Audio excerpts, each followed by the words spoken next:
বলেছেন, যার হক এসেছে সত্য, ওয়াজাহাকাল বাতিল, চলে গেছে মিথ্যে।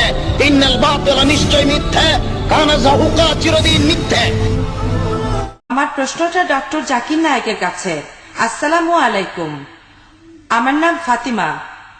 আমি ক্লাস 10-এর ছাত্রী। আমার ক্লাসমেট একটা মেয়ে, সে হলো কাদিয়ানি।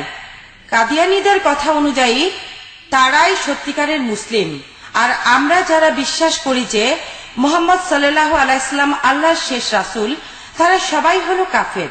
তারা পবিত্র কোরআনের সূরা আহজাবের 40 নম্বর আয়াতের রেফারেন্স দিয়ে যুক্তি দেখায় যে নবীজি মুহাম্মদ সাল্লাল্লাহু আলাইহি সাল্লাম নাকি সর্বশেষ রাসূল নন।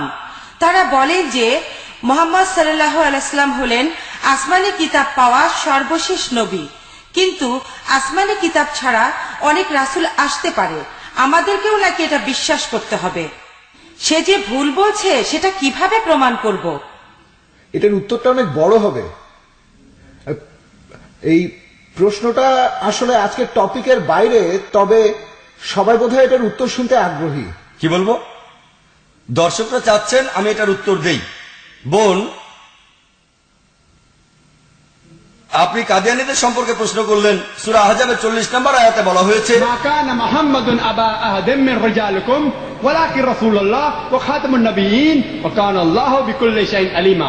যার অর্থ মুহাম্মদ সাল্লাল্লাহু আলাইহি সাল্লাম তোমাদের মধ্যে কোনো পুরুষের পিতা নন, বরং তিনি আল্লাহ তাআলার একজন প্রেরিত রাসূল এবং তিনি খাতিমুন নবিয়্যিন, তিনি হলেন শেষ নবী। নিশ্চয়ই আল্লাহ সকল বিষয়ে জানেন। আমি জানি যে কাদিয়ানীরা এই আয়াতটার উদ্ধৃতি দিয়ে তারপরে বলে যে দেখেন, কোরআন বলছে নবীজি মুহাম্মদ সাল্লাল্লাহু আলাইহি সাল্লাম তিনি খাতিমুন নবিয়্যিন, তার মানে তিনি শেষ ব্যক্তি যিনি পেয়েছেন কোন আসমানি কিতাব। তিনি হলেন শেষ নবী যিনি ওহী পেয়েছেন, তবে আসমানি কিতাব পাবেন না এমন শেষ পয়গম্বর তিনি নন। ব্যাপারটা বিভ্রান্তিকর। কাদিয়ানীরা যেটা বলে যে নবী হলেন সেই ব্যক্তি যিনি আল্লাহর ওহী পেয়েছেন, যিনি আসমানি কিতাব পেয়েছেন, আর রাসূল হলেন সেই ব্যক্তি যিনি কোনো ওহী পাননি।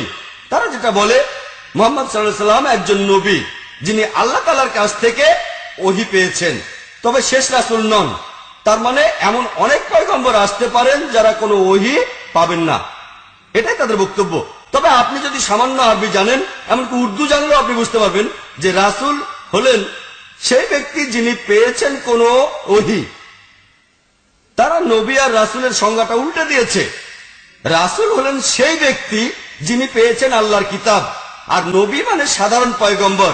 তার মানে এমন নবী আছেন যিনি কোনো ওহী পাননি, তাদের বলা হয়ে থাকে শুধু নবী। আর রাসূল হলেন সেই নবী যিনি পেয়েছেন আল্লাহর ওহী, রিসালাত, আসমানি কিতাব। প্রত্যেক রাসূল অবশ্যই একজন নবী, এটা হতেই হবে। নবী না হয়ে তিনি রাসূল হতে পারবেন না। যদি আরবিটা সঠিকভাবে জানেন তাহলে তাদের বলতে পারবেন পবিত্র কোরআন বলছে যে মুহাম্মদ সাল্লাল্লাহু আলাইহি সাল্লাম তিনি আল্লাহর রাসূল এবং খাতিমুন নবিয়্যিন, তার মানে তিনি হলেন শেষ নবী। এখন কেউ যদি রাসূল হন প্রথমে তাকে নবী হতেই হবে। যেমন ধরেন আপনাকে ক্লাস 8-এর পরীক্ষায় পাস করতে হবে, ফাইনাল পরীক্ষায়। তার আগে আপনাকে 1-2 থেকে পড়ে আসতে হবে। ক্লাস 1 থেকে না পড়ে ক্লাস 8 পাস করতে পারবেন না। আমি যদি বলি যে এখন থেকে কেউ ক্লাস 1 পাস করবে না, এর মানেটা দাঁড়ায় আপনি 8ও পাস করতে পারবেন না। তাহলে কোরআন বলছে মুহাম্মদ সাল্লাল্লাহু আলাইহি সাল্লাম হলেন খাতিমুন নবিয়্যিন, তিনি হলেন শেষ নবী। এটার অর্থ আসলে দুটোই। তিনি যদি শেষ নবী হন, খাতিমুন নবিয়্যিন, তার মানে তিনি শেষ রাসূলও।